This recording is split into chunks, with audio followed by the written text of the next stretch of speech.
أشهد أن لا إله إلا الله وحده لا شريك له وأشهد أن محمدًا عبده ورسوله. أما بعد، يقول الله تبارك وتعالى في محكم تنزيله: رب اجعل هذا بلدا آمنا.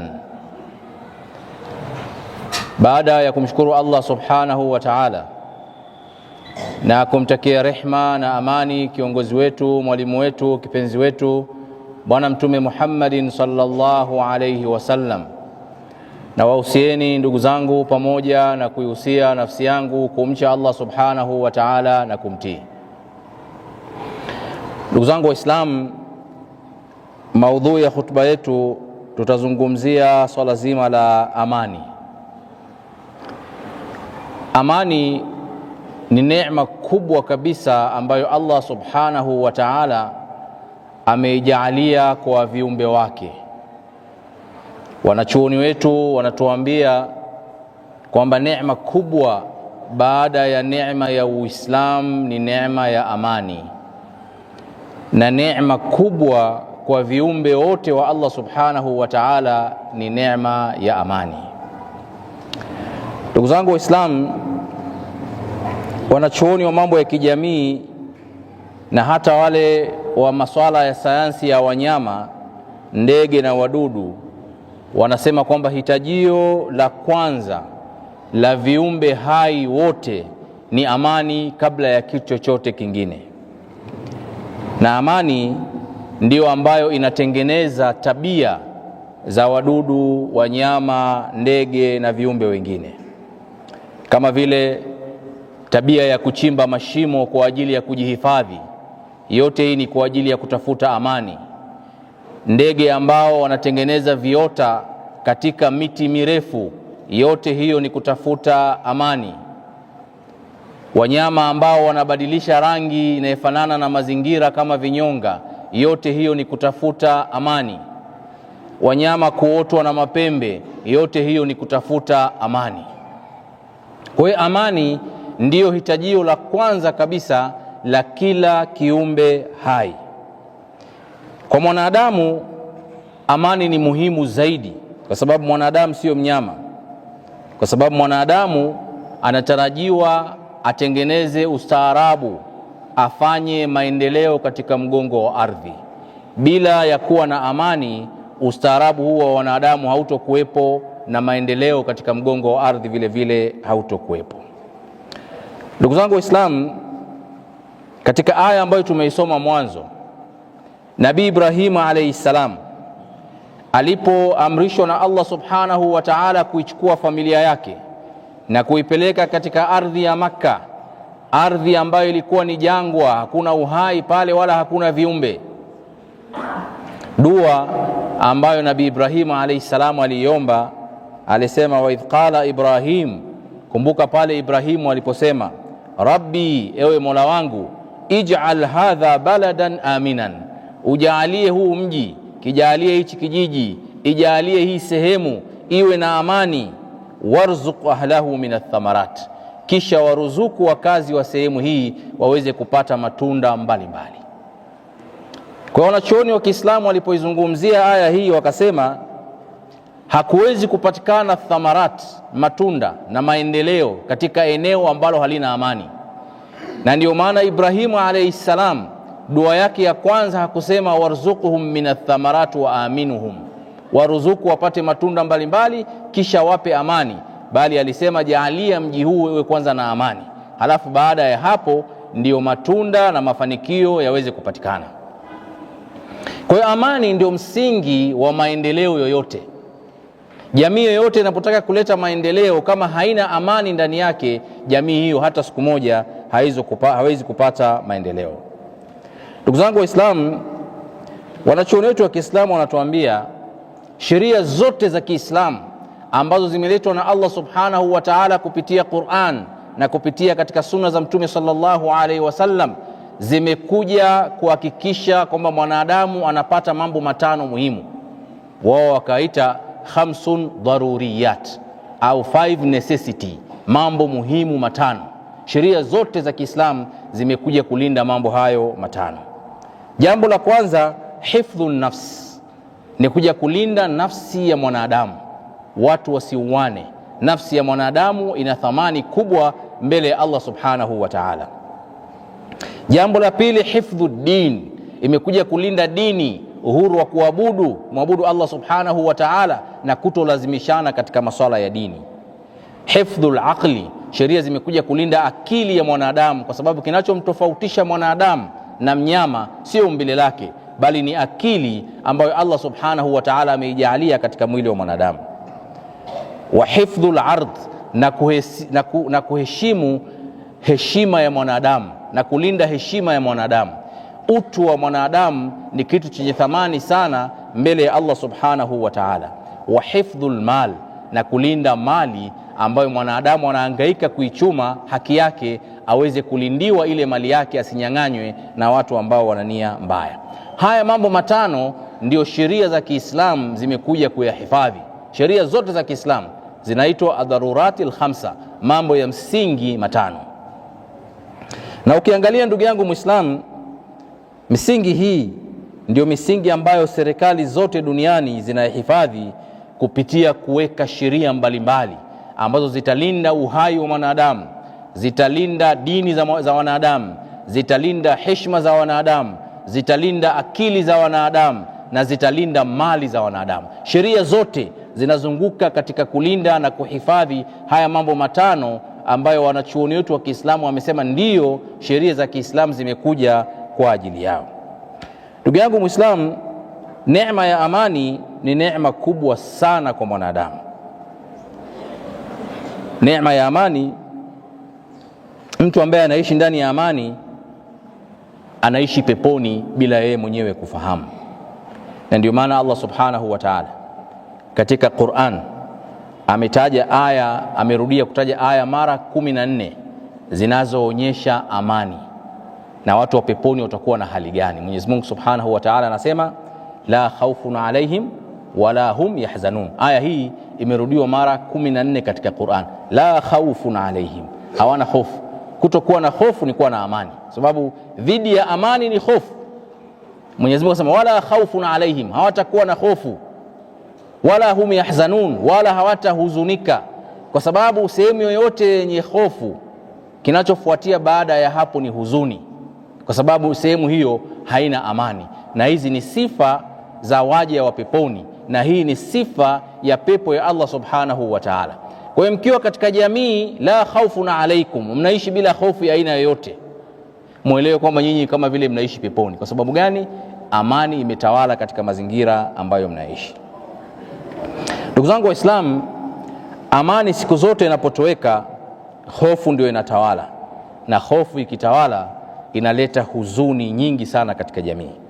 Na Mtume sallallahu alaihi wasallam katika hadithi yake muhimu sana, fupi lakini muhimu sana, anafafanua neema ya amani kwa lugha nyepesi sana. Mtume sallallahu alaihi wasallam anasema katika hadithi ya Ubaidullah ibn Muhsin, man asbaha minkum aminan fi sirbihi, yoyote yule miongoni mwenu atakayeamka akiwa na amani katika kibanda chake, katika nyumba yake, katika eneo lake analoishi, akaamka yuko na amani.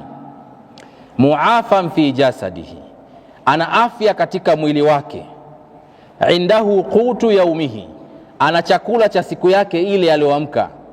Fakaannama hizatul lahu dunia, mtu huyu ni sawasawa na mtu ambaye anamiliki dunia nzima. Mambo haya matatu ambayo Mtume sallallahu alaihi wasallam akayazungumza katika hadithi hii, wengi wetu tunayapuuzia mpaka yatakavotoweka ndio unahisi umuhimu wake. Mtume sallallahu alaihi wasallam anasema atakayeamka salama katika nyumba yake. Uko nyumbani kwako umelala salama, umeamka, hujavamiwa, hujapigwa bomu, hujafanywa kitu chochote, umeamka ukiwa na amani, umeamka ukiwa na uhakika wa mlo wako wa siku ile, wewe ni sawasawa na mfalme. Unahitaji nini zaidi? Yote ni kwa sababu gani? Amani imepatikana katika mazingira unayoishi. Na ni hadithi muhimu inayoonyesha neema ambayo wengi wetu saa nyingine tunashindwa kuitambua neema hiyo. Ndugu zangu Waislamu, amani ya familia yako, afya ya mwili wako na usalama wa chakula chako ni vitu muhimu sana ambavyo unatakiwa vitangulize mbele katika vipaumbele ambavyo unaviweka katika maisha yako. Mara zote ndugu zangu, shaitani ambaye amelaaniwa na Allah subhanahu wa ta'ala na ambaye alimwahidi Mwenyezi Mungu subhanahu wa ta'ala kwamba mimi nitawapotosha waja wako na utawakuta wengi wao si wenye kukushukuru, si wenye kutambua neema zako juu yao. Anajaribu kuingia miongoni mwetu ili tusimshukuru Allah subhanahu wa ta'ala.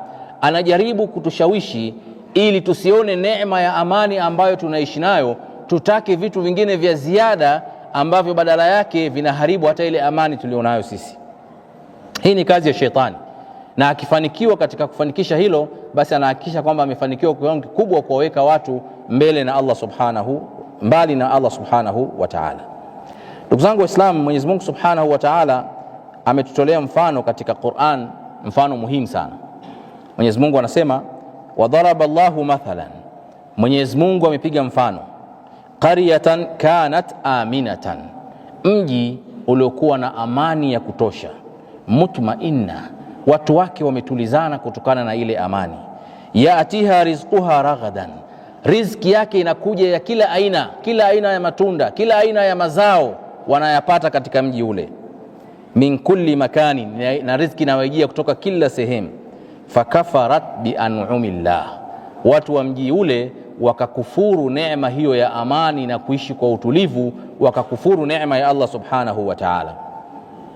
Faadhaqaha Allahu libasa aljui wal khawfi, Mwenyezi Mungu akawaonjesha, faadhaqaha, akawaonjesha, libasul jui, mavazi ya njaa. Njaa haivaliwi ndugu yangu, lakini mtu mwenye hofu, mtu mwenye njaa anapokuja mbele yako lazima utamfahamu. Kwa hiyo ni kama vile amevaa mavazi ya njaa, amevaa mavazi ya hofu. Libasul jui wal khawf, Mwenyezi Mungu akawavalisha mavazi ya njaa na hofu, bima kanu yasnaun, kwa yale waliokuwa wakiyafanya, nayo ni kukufuru neema za Allah subhanahu wa ta'ala. Ndugu zangu, aya hii ukiangalia ukaitabik katika maisha ya dunia tulionayo, unaikuta iko wazi kabisa mbele yetu maneno yaliyozungumza Allah subhanahu wa ta'ala. Angalia nchi ambazo raia wake walikuwa wakiishi kwa amani na utulivu, hakuna raia maskini katika nchi ile, lakini ziangalie sasa hivi baada ya kuingiwa na kufru ya neema, kwa shetani kuingia katikati yao, watu wamevalishwa mavazi ya njaa na hofu, wamekuwa wakimbizi katika nchi nyingine. Ukifuatilia katika social media, angalia wakimbizi wanaotoka katika nchi ambazo zina vita, zilikuwa zinaishi katika neema, leo wapo katika nchi nyingine, wanaishi katika vibanda, wanafadhiliwa. Angalia wanavyohojiwa na wanavyozungumzia historia yao.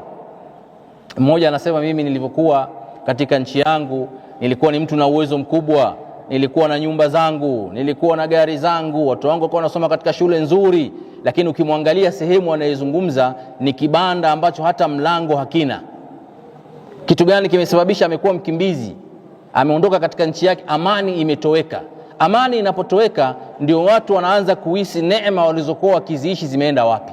Lakini kwa sababu tunaziishi hizi neema sasa hivi hatutambui, na tusimwombe Allah subhanahu wa ta'ala akatuonjesha ndugu zangu mavazi ya hofu na mavazi ya njaa.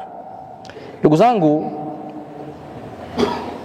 nchi nyingi ambazo zimeingia katika migogoro kiasi cha kudhoofisha serikali za nchi zao na utawala wa sheria kupotea, hali ambayo imezikuta waathirika wakubwa ni maskini, wanawake na watoto wadogo. Na wale ambao wamesababisha vurugu hizo wengi wamekimbilia katika nchi za nje, wanazungumzia katika matelevisheni kule, lakini hawaishi yale maisha ambayo wanaishi wale watu maskini baada ya amani kuwa imetoweka.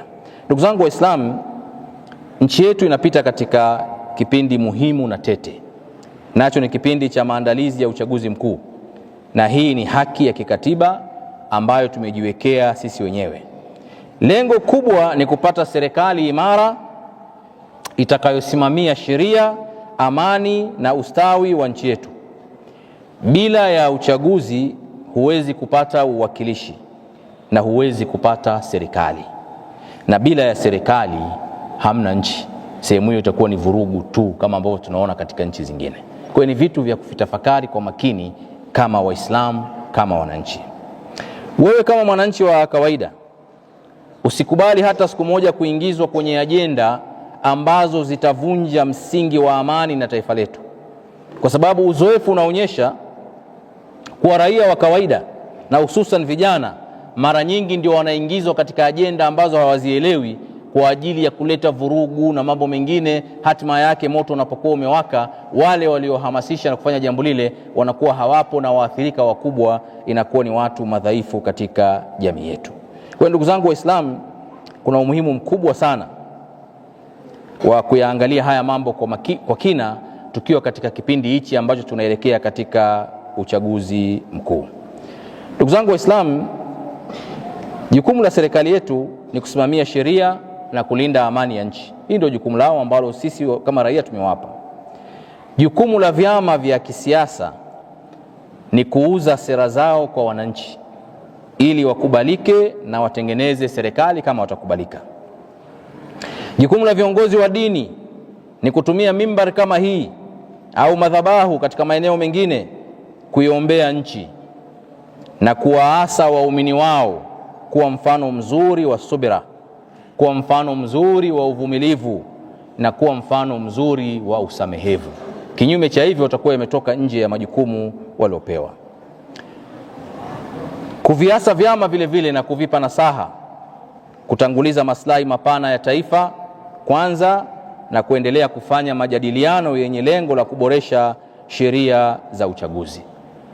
Ndugu zangu Waislamu, katika kanuni ambazo tumejiwekea zenyewe sisi wenyewe za kidemokrasia ni kwamba ili uweze kupata uongozi ni lazima watu washiriki katika uchaguzi. Uchaguzi ni daraja kati ya kuwepo kwa serikali na kutokuwepo kwa serikali. Unapolivunja hili daraja, hata kama ni daraja halijakaa vizuri, lakini ukaamua kulivunja kabisa, maana yake umeamua nchi iende bila kuwa na serikali. Hili jambo ni la hatari kubwa sana. Mimi na wewe ndugu yangu Muislamu, tuwe ni wajumbe wazuri wa kueneza amani, kueneza hoja za msingi na kutokimbilia katika hoja ambazo ukiangalia mwisho wake ni kuweza kufanya nchi ikawa ni inaitwa nchi iliyofeli. Nchi iliyofeli ni nchi ambayo kila mtu anachukua sheria yake mkononi, kwa mifano ya nchi nyingi ambazo zinatuzunguka. Hatupendi kuiona Tanzania ikifikia katika hali kama hiyo. Kwa mimi na wewe ndugu yangu Muislamu, kuna umuhimu mkubwa sana, kwanza kumwomba Allah subhanahu wa ta'ala aweze kutupitisha katika kipindi hichi cha uchaguzi, kutupitisha salama. Lakini pili, kila mmoja miongoni mwetu awe ni balozi, awe ni mjumbe katika familia yake ya kuhubiri amani na kuonyesha ile mihimili mikuu ambayo nchi yetu inasimama kwayo, ukiwemo muhimili wa serikali ambao ndio unatufanya baada ya Allah subhanahu wa ta'ala tuweze kuishi katika amani na kuleta maendeleo ambayo tunajifanyia. Barakallahu li wa lakum bil Qur'anil Karim wa nafa'ani wa iyyakum bidhikril hakim. Aqulu qawli hadha wa astaghfirullaha li wa lakum fastaghfiruhu wa antum muqinuna bil. Alhamdulillah wal aqibatu lil muttaqin wa la udwana illa 'ala adh-dhalimin. Ashhadu an la ilaha illa Allah wahdahu la sharika lahu wa ashhadu anna Muhammadan 'abduhu wa rasuluhu. Inna Allah wa malaikatahu yusalluna 'alan nabi يا أيها الذين آمنوا صلوا عليه وسلم تسليما. اللهم صل على محمد وعلى آل محمد كما صليت على إبراهيم وعلى آل إبراهيم في العالمين إنك حميد مجيد. وبارك على محمد وعلى آل محمد كما باركت على إبراهيم وعلى آل إبراهيم في العالمين إنك حميد مجيد. اللهم أعز الإسلام والمسلمين وأذل الشرك والمشركين ودمر أعداءك أعداء الدين برحمتك يا أرحم الراحمين. اللهم آت نفوسنا تقواها وزكها أنت خير من زكاها أنت وليها ومولاها برحمتك يا أرحم الراحمين. اللهم آتنا في الدنيا حسنة وفي الآخرة حسنة وقنا عذاب النار برحمتك يا أرحم الراحمين. وآخر دعوانا أن الحمد لله رب العالمين. قوموا إلى صلاتكم يرحمكم الله.